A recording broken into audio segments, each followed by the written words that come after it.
Sir,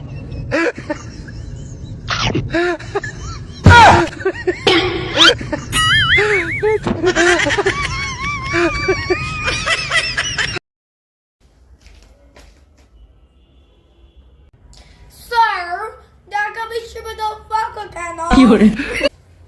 এই, হয় are you, তুমি কে? স্যার, আমি ইডেন মহিলা কলেজের ছাত্রী। ও আচ্ছা আচ্ছা মা, তুমি ইডেন মহিলা কলেজ না? আচ্ছা, তোমাদের ইডেন মহিলা কলেজ আর আমাদের যে 6টি কলেজ এই ঢাকা বিশ্ববিদ্যালয়ের আন্ডারে ছিল না, এরা চিরদিনের জন্য আমাদের ঢাকা বিশ্ববিদ্যালয় থেকে বিদায় নিয়ে বেরিয়ে চলে গিয়েছে মা। আমি বিশ্বাস করি না। ও স্যার, তাই? তাহলে তো আমরা স্বাধীন হয়ে গেলাম, কিন্তু এখন আমাদের কি হবে? আমার কিডনিতে অ্যাটাক করেছে। কেন?